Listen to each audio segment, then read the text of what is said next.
ஒரு வழியா கல்கட்டா, கவுஹாத்தி டெஸ்ட் சீரிஸ முடிச்சுட்டு, நேரா ஊருக்கு வந்துட்டு, என்னோட ஸ்டுடியோல இருந்து ஷூட் பண்றதுக்கு ரொம்ப சந்தோஷப்படுறேன். அண்ட் இந்தியன் கிரிக்கெட் ஃபேன்ஸ், "ஜி ஃப்ரெஷ்ஷா ஸ்டார்ட் பண்ணுவோம் ஜி, ஃப்ரெஷ்ஷா ஸ்டார்ட் பண்ணுவோம் ஜி" அப்படின்னு சொல்லிட்டு, இப்போ அடுத்தது ஒயிட் பால் சீரிஸ் வருது. பட் இன்னொரு பக்கம் South Africa fans, Proteas fans, test series ஜெயிச்சிருக்கோம். அடுத்த அடுத்தது நீ அப்படிங்கிற மாரி இப்போ ஒயிட் பால் சீரிஸ் வருது. ஸோ ஒருவேளை ஒயிட் பால் சீரிஸ் ஜெயிப்பாங்களா? ஏன்னா இப்போ ஏன்னா வேர்ல்டு கப் வந்து சவுத் ஆஃப்ரிக்கா நடக்குது அப்படிங்கிறதுனால, ஸோ ஆக்சுவலி அவங்க மிஷன் ஸ்டார்ட் பண்ணிட்டாங்க. பட் எக்ஸாக்ட்லி மிஷன் அப்படிங்கிறது இங்கேருந்து தான் ஸ்டார்ட் ஆகும்னு நான் நம்புறேன். ஏன்னா இங்கிலாந்துல அவங்கள ஒரு மாரி ஸ்குவாட், ஃபுல் ஸ்குவாடு. பட் பாகிஸ்தான்ல அவங்களோட இசட் ஸ்குவாட் ஆடுனாங்க. பட் இப்போ வந்து பார்த்தீங்க அப்படின்னா, இதுதான் அவங்களோட வேர்ல்டு கப்புக்கான ஒரு ஒரு என்ன சொல்றது? ப்ராப்பர் ஸ்குவாடா இருக்கலாம் அப்படின்னு நான் நினைக்கிறேன். ஸோ பார்ப்போம். இந்தியன் டீம்ல வந்து பார்த்தீங்கன்னா, நெறைய பேருக்கு ஆப்பர்ச்சுனிட்டி கிடைச்சிருக்குது. இந்த ஒயிட் பால் சீரிஸ் வந்து சீரியஸா எடுத்துப்பாங்க. லைட்டா எடுத்துக்க மாட்டாங்க டீம் இந்தியா சைட்லேருந்து. ஏன்னா, வாங்குன அப்படி. சரி, அப்புறம் டீம தாண்டி ஒரு பக்கம் ரோஹித் வந்துட்டாரு, கோலி வந்துட்டாரு, ஜடேஜா வந்துட்டாரு. இப்படின்னு ஒரு பக்கம்னா, கேஎல் ராகுல் இப்போ கேப்டனா ஆகியிருக்காரு. டெஸ்ட்ல சீனியரா சரியா பண்ணல. இப்போ கேப்டனா என்ன பண்ண போறாரு அப்படின்னு கேள்விகள் இருந்துகிட்டு இருக்குது. ஸோ இந்தியாவோட பிளேயிங் லெவல் என்னங்கிறத ஆல்ரெடி நம்ம டிஸ்கஸ் பண்ணிட்டோம். பட் அகைன் ருத்ராஜ் கேக்வாதுக்கு ஒரு இடம் கிடைக்குமா? பண்டா, திலகா அப்படிங்கிறதையும் பேசவும் போறோம்.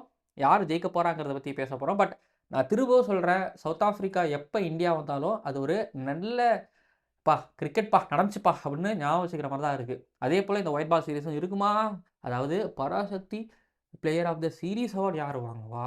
அப்புறம் யாரு ஜெயிப்பா? அப்படிங்கிறத கீழ வந்து கமெண்ட் பண்ணுங்க. ப்ரிவியூக்குள்ள போலாம்.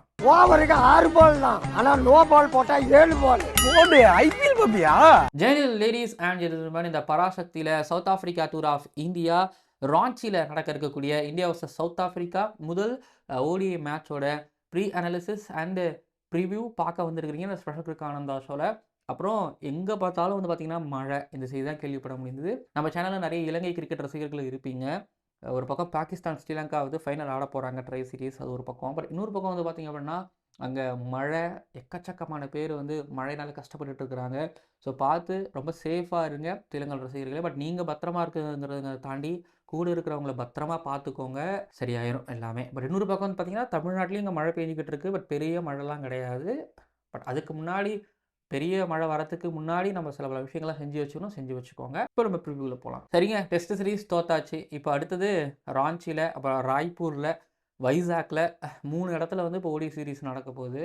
சவுத் ஆஃப்ரிக்காவோட ஸ்குவாடு ஒரு பக்கம். அதாவது சவுத் ஆஃப்ரிக்காவோட ஸ்குவாட் என்னடா இப்படி இருக்கு அப்படின்னு ஒரு ஸ்குவாடு ஒண்ணு வச்சிருக்காங்க.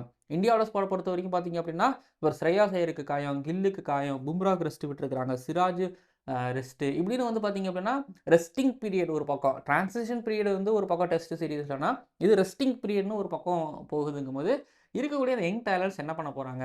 ஆக்சுவலி ராஞ்சியோட pitch report, weather report, toss report பொறுத்தவரைக்கும், இது ஆக்சுவலி வின்டர் சீசன். நான் சொல்லி தான் தேவையில்ல. நான் கவுஹாத்தில இருந்தேன், கல்கட்டால இருந்தேன், பனி பெஞ்சதுன்னு அப்படின்னு வந்து பார்த்தீங்கன்னா, நான் இருந்ததுங்க ரிஜிஸ்டர் பண்ணலாம் கிடையாது. உங்களுக்கே தெரியும்.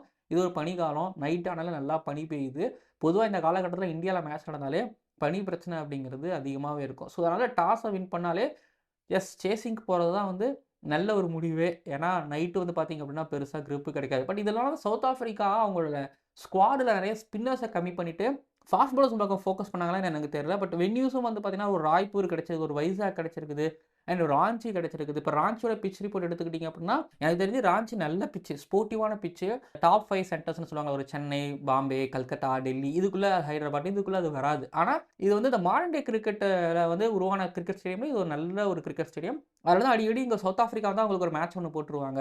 டெஸ்ட் ஒண்ணு ஆடிப்பாங்க ஃபாஃப் கேப்டன்சில. அப்புறம் இப்போ இப்போ ஆல்ரெடி 2022ல நினைக்கிறேனே, அப்போ ஸ்ரேயாஸ் ஐயர் கூட 100 அடிச்சிருப்பாரு. அந்த மேட்ச் ஒண்ணு, இப்போ ஒண்ணு போட்டிருக்காங்க. ஸோ சவுத் ஆஃப்ரிக்காவுக்கு கண்டிப்பா ராஞ்சில ஒரு மேட்ச் ஒண்ணு போட்டுருவாங்க. பிட்ச் பொறுத்தவரைக்கும் வந்து பார்த்தீங்க அப்படின்னா, எனக்கு தெரிஞ்சு ஒரே ஒரு மேட்ச் தான் நல்லா ஃப்ளாட்டு. அது டெஸ்ட் நீங்க ஓடிஐ, T20 எடுத்துட்டாலும் ஒரே ஒரு மேட்ச் நல்லா ஃப்ளாட்டா ஒண்ணு போட்டு விட்டாங்க. அப்பதான் வந்து பீட்டர் ஹேண்ட்ஸ்கம்ப்லாம் வந்து 100 அடிப்பாரு. மேக்ஸ்வெல் 2 பேரும் சேர்ந்து மேட்ச டிரா பண்ணுவாங்க. புஜாரா நல்லா புலிசோறு திங்கிற ஒரு டெஸ்ட் மேட்ச் அது. உட்காந்து நல்லா நெறைய பால் சாப்பிட்டு இருந்திருப்பாரு. அதுக்கப்புறம் இங்க நடந்த டெஸ்ட் மேட்ச்லாம் ரிசல்ட்ஸ் குடுத்துரும். அதாவது கொஞ்சம் நல்லா பேட்டுக்கு புட்டு புட்டுன்னு வரும். பேட்டிங்கும் பண்ணலாம், ஸ்கோர் பண்ணலாம். அப்புறம் திரும்ப ஆரம்பிக்கும். இங்க வந்து இங்கிலாந்து கூட இந்தியா ஆடுனாங்களா, அப்போ எப்ப திரும்பும்னே தெரியாத அளவுக்கு டக்குனு திரும்பிருச்சு. அன்னைக்கு வந்து சாயங்காலம் அஸ்வினி, ஜடேஜா வச்சு முடிச்சு விட்டாங்க. நீங்க ஸ்பின்னையும் பார்க்கலாம். அதாவது ஸ்பின்னர்ஸ்க்கு நல்ல கிரிப்பும் கிடைக்கும். பேட்டுக்கு நல்லா வரும். ஃபாஸ்ட் பவுலர்ஸ்க்கு பவுன்ஸும் மூவ்மெண்ட்டும் கொஞ்சம் கிடைக்கும். இது எல்லாமே 2 இன்னிங்ஸ்லையும் கிடைக்குமான்னா, ஃபர்ஸ்ட் இன்னிங்ஸில் டெஃபினட்டாக மூவ்மெண்ட்டும் கொஞ்சம் ஸ்விங்கும் இருக்குன்னு நினைக்கிறேன். பட் நைட்டில் வந்து ஸ்பின்னர்ஸ் போடுறது ரொம்ப கஷ்டம். பால் வந்து பார்த்தீங்கன்னா சுத்தமாக போயிரும். பட் இன்னொன்று இந்த 35 ஓவருக்கு அப்புறம் வந்து ஒரு பால் போடலாங்கிற ஒரு ஒரு கணக்கு ஒன்று இருக்குல்ல, அது மேபி இதில் ஏதாவது ரிசல்ட்டை மாற்றும்னு நான் நினைக்கிறேன். அது பெரிய ஒரு அட்வான்டேஜாக சவுத் ஆஃப்ரிக்காவுக்கு இருக்கும்னு நான் நினைக்கிறேன். இங்கே டாஸ் ரொம்ப முக்கியம். அதுக்கப்புறம் வந்து பார்த்தீங்கன்னா, டாஸை வின் பண்ணி அதுக்கு ஏற்ற மாதிரி விளையாடுறதுங்கிறது ரொம்ப முக்கியம். இப்போ பிட்ச் வந்து இந்தியாவுக்கு அட்வான்டேஜா, சவுத் ஆஃப்ரிக்காவுக்கு அட்வான்டேஜானா, நல்லா விளையாண்டிங்கன்னா 2 பேருக்குமே அது அட்வான்டேஜ் தான். இது pitch report, weather report, toss report. பனி ரொம்ப பிரச்சனையாக இருக்கும். பனி ரொம்ப ரொம்ப பிரச்சனையாக இருக்கும். நார்த் ஈஸ்ட்டு சீக்கிரமே இருட்டலாம். ஸோ சீக்கிரமே இருட்டலாம் அப்படிங்கும்போது மேட்ச் ஒரு மதியம் ஆரம்பிக்கிறாங்களா, அப்போது அந்த லாஸ்ட் 10 ஓவர்ஸும் பேட்டிங் பண்ணுறவங்களுக்கு அது ஒரு மாதிரி நைட் மேட்ச் மாதிரி தான் இருக்கும் செய்யும் நான் நினைக்கிறேன். பட் அங்கே கல்கட்டாலாம் 3 மணிக்கே இருட்ட ஆரம்பிச்சிச்சு. கல்கட்டா, ஜம்ஷெட்பூர், ராஞ்சி எல்லாம் பக்கத்து பக்கத்தில் தான் வந்து, ஜார்க்கண்ட் ரொம்ப தூரம்லாம் கிடையாது. ஸோ அதனால் இருட்டு கொஞ்சம் சீக்கிரமாக வந்துடும், பனியும் கொஞ்சம் சீக்கிரமாக வந்துடும். ஸோ அப்போது கொஞ்சம் ஸ்பின்னர்ஸ்க்கும் கொஞ்சம் கஷ்டம் தான். இது வந்து பார்த்தீங்கன்னா, வைசாக்ல அது மாறும். ராய்ப்பூர்லேயும் மாறும். பட் ஆனால் நைட்டு பனிங்கிறது வந்து காமனாக இந்தியாவில் இப்போ இந்த நேரத்தில் இருக்கும். இதில் வந்து பார்த்தீங்க அப்படின்னா, ரொம்ப இந்த பனியில் விளையாண்டது எனக்கு என் ஈரால நான் பார்த்தது அப்படின்னா, கம்பீர் நான் நிறைய பார்த்துருக்கேன். தட்டி தட்டி தட்டி தட்டி தட்டி விளையாண்டு நான் பார்த்துருக்கிறேன். அவரு தோனி நிறையா விளையாண்டு நான் பார்த்துருக்கிறேன். இவங்க 2 பேரோட பார்ட்னர்ஷிப்பில் இந்தியாவை இந்த பனியில் வின்டரில் நிறைய ஜெயிக்க வச்சிருக்காங்க. அகேன்ஸ்ட் ஸ்ரீலங்கா கூட ரொம்ப நிறைய நல்லா விளையாண்டு ஜெயிச்சு கொடுத்துருக்காங்க. ரன்னிங் பிட்வீன் விக்கெட் சூப்பராக ஓடுவாங்க. அது மாதிரி நல்லாயிருக்கும். ஏன் ஞாபகப்படுத்துகிறேன் அப்படின்னா, இந்த பனி வின்டர் கிரிக்கெட் அப்படின்னாலே எனக்கு ஓடி கிரிக்கெட் ஃப்ளட்லைட்னால இவங்க தான் ஞாபகத்து வருவாங்க. தோனியும் கம்பீரும் எனக்கு ஞாபகத்து வருவாங்க. எனக்கு அவங்கள பார்ட்னர்ஷிப் அது 2009, 10 அந்த அந்த ஈரா செம்மையாக இருக்கும். சரி, இது pitch report, weather report, toss report and nostalgia. ஆனால் இப்போ அடுத்தது பிளேயிங் 11 வந்துட்டிங்க அப்படின்னா, இந்தியாவோட ஸ்குவாடு வந்துச்சுல்ல, நான் அப்போவே சொன்னேன் இவங்க தான் என்னோட 11ன்னு சொல்லிட்டு திரும்ப ரிப்பீட் பண்ணுறேன். ஜெய்ஸ்வால் ஓப்பனர், அதில் டவுட்டே கிடையாது.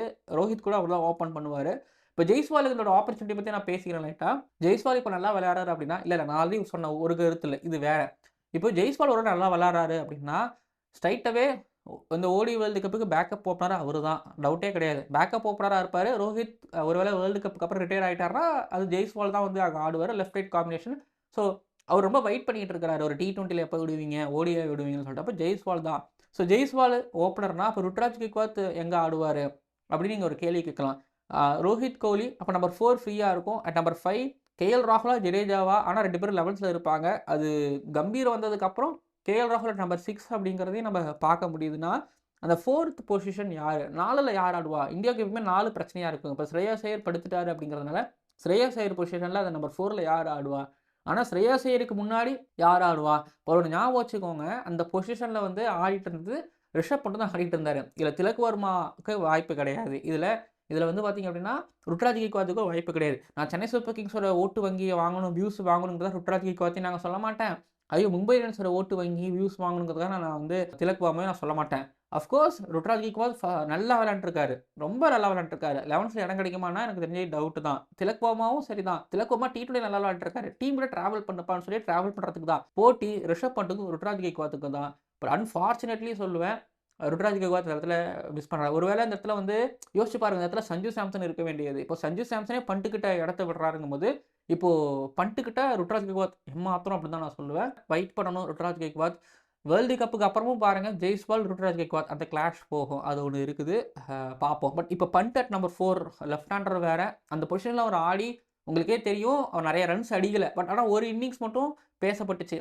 அது எந்த இன்னிங்ஸ் அப்படின்னா, மான்செஸ்டரில் ஹர்திக் பாண்டியா கூட சேர்ந்து சேஸ் பண்ணுவார், ஒரு பெரிய சேஸ், 100 அடிப்பாருங்கிறதுனால ஆக்சுவலி வேர்ல்டு கப்பில் இப்போ ரிப்பீட். இதெல்லாம் ஏன் சொல்கிறேன்னா, நீங்கள் வந்து தெரிஞ்சுக்கணும், நீங்கள் மறந்துடுறீங்க நிறைய விஷயத்த. பண்ட்டு கார் ஆக்சிடென்ட் ஆச்சு.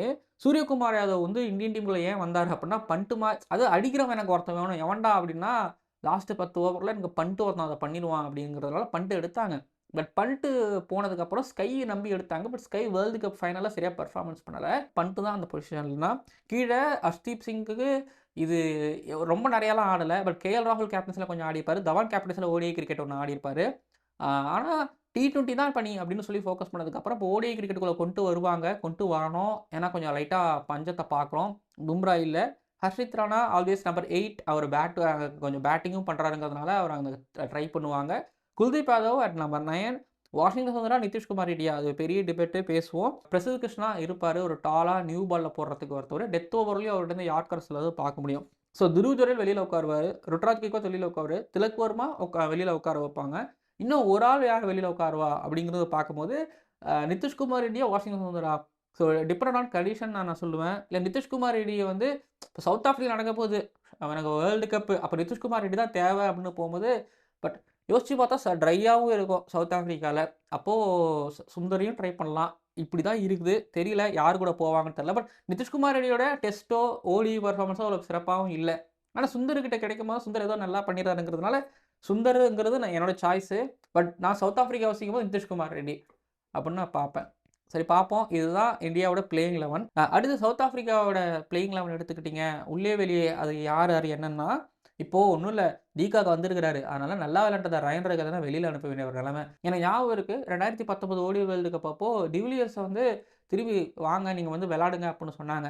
அப்போ தோத்துக்கிட்டு வேற இருந்தாங்க வேர்ல்டு கப்பில். உடனே அவர் என்ன சொன்னார், இப்போ நான் வருவேன், ஆனால் நான் வந்தால் அந்த இடத்துக்காக ஒருத்தவன் விளையாண்டுட்டே இருந்தாங்க, அவன் இடத்த நான் பறிக்கிற மாதிரி ஆயிரும், அதனால் நல்லா இருக்காதுன்னு அவர் சொன்னார். நியாயமாக இருந்துச்சு. ஆனால் எங்கள் டிகாக் வந்திருக்கிறாரு. டிகாக் ஆக்சுவலி நான் அப்பயே சொல்லுவேன், அவர் வந்து ரிட்டையர்ட் ஆகும்போதே ஆடி இருக்கலாமேப்பா, என்னப்பா வயசு அப்படிங்கிற மாதிரி தான் எனக்கு தோணுச்சு. அவர் டெஸ்ட்டில் ரிட்டையர்ட் ஆகும்போதும் சரி, அவர் T20க்கு லீவ் விடும்போதும் ஓடிஐக்கு லீவ் விடும்போதுமே எனக்கு அது பெருசாக உடன்பாடு கிடையாது. திரும்ப ரிட்டர்ன் ஆகியிருக்கிறாரு. இப்போ ரயன் ரக்கெல்லாம் பெஞ்ச் பண்ண வேண்டிய ஒரு நிலைமை. இன்னொன்று வந்து பார்த்தீங்கன்னா பிரிட்ஸ்கி வந்து அவரு, அப்புறம் வந்து இன்னொரு பக்கம் வந்து பார்த்தீங்கன்னா பிரெட்டோரியஸ் லெஃப்ட் ஹேண்டர் இருப்பார்.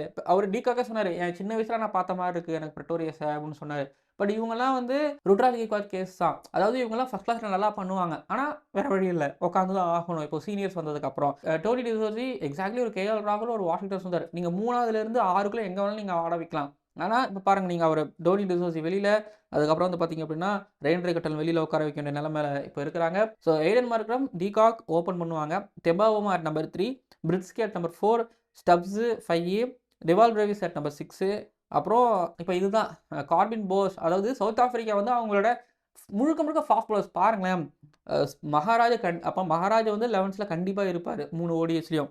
மகாராஜ் ஒரு ஸ்பின்னரா, இங்கிரி fast bowler, Marco Jansen, Burger, Baartman, அப்புறம் பர்ஷ், மார்க்கோ ஆன்சன் இப்படி கொண்டு வந்திருக்காங்கன்னா, சுப்ராயனை வந்து எப்படி சொல்கிறது, எப்படி எடுத்துகிட்டு போவாங்கன்னு எனக்கு தெரியல.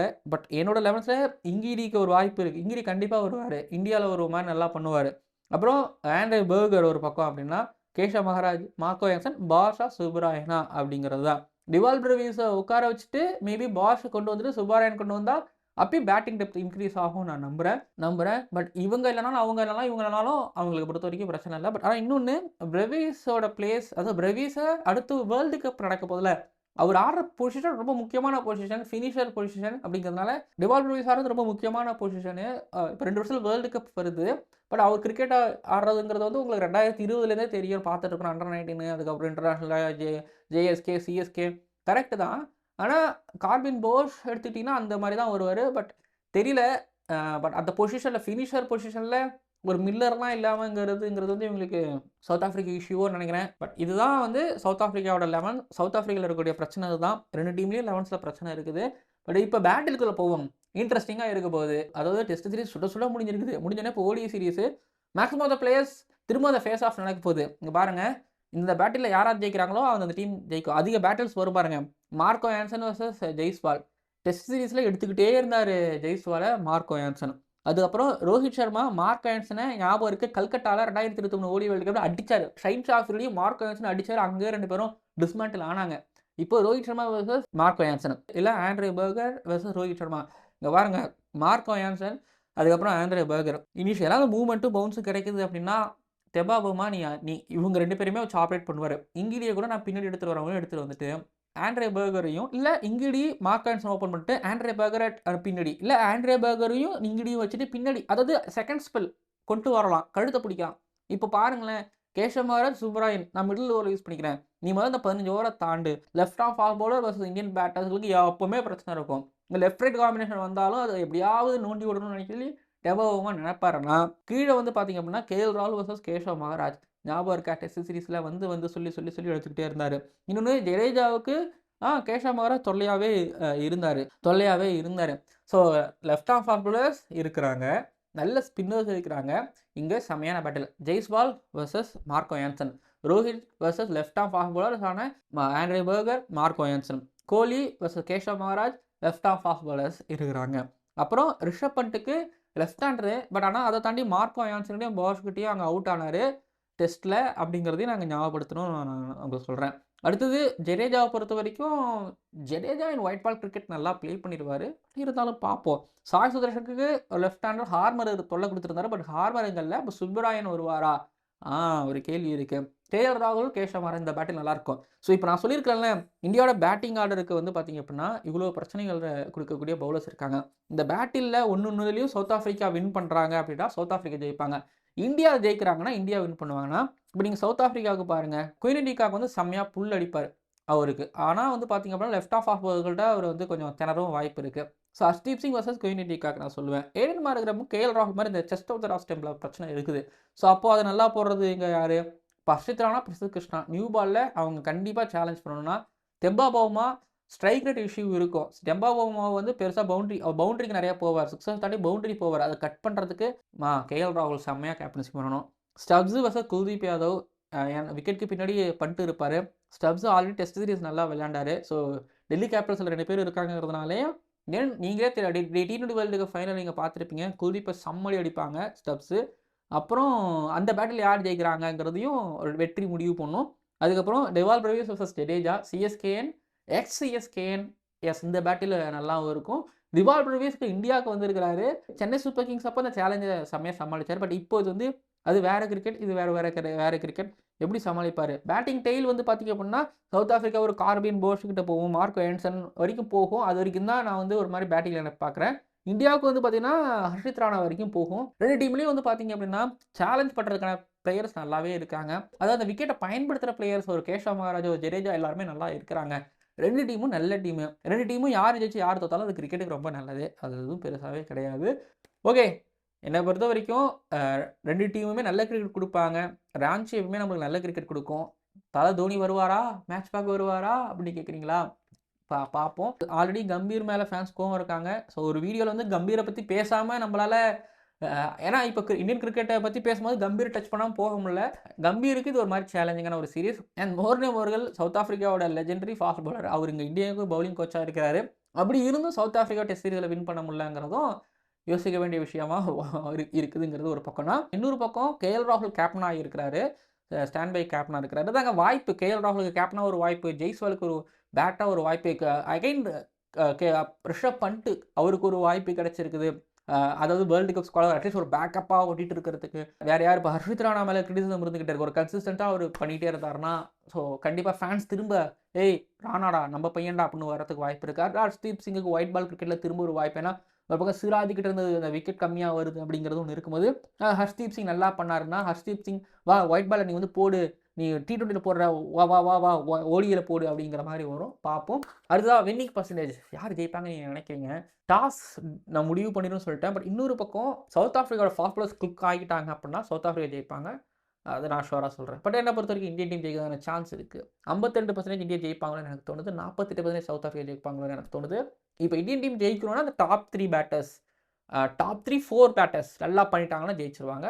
கோலி, ரோஹித், அகைன் சொல்கிறாங்க கோலி, ரோஹித் இவங்க 2 பேரும் நல்லா விளையாண்டாங்கன்னா, அதாவது இது இப்போ இல்லை, தோனி ஏராலேருந்து அது ஸ்டார்டட் தான். எப்போ தவான் இந்த ரோஹித், கோலி அடிக்க ஆரம்பிச்சாங்களோ அப்போலேருந்து இல்லை, பொதுவாகவே இந்தியன் கிரிக்கெட்னாலே இந்த பேட்டிங் நல்லா பண்ணால் தான் எந்த சீரீஸாக தான் ஜெயிப்பாங்க. பேட்டிங் ஃபெயிலியர் ஆச்சுன்னா ஃப்ளாப் தான். ஸோ இப்போது இந்தியன் டீமோட பேட்டிங்கை கொஞ்சம் அடித்து உடச்சி உட்கார வைக்கிறதுக்கு அங்கே சவுத் ஆஃப்ரிக்காட்ட பவுலிங் இருக்குது.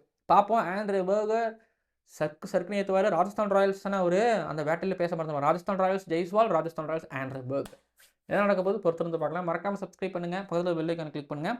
யார் player of the series award வாங்குவா, யார் player of the match award வாங்குவா, யார் இந்த சீரிஸை ஜெயிப்பா, மேட்சை ஜெயிப்பாங்கிறது கீழே வந்து கமெண்ட் பண்ணுங்கள். பார்க்கலாம் அடுத்தடுத்த வீடியோக்களில்.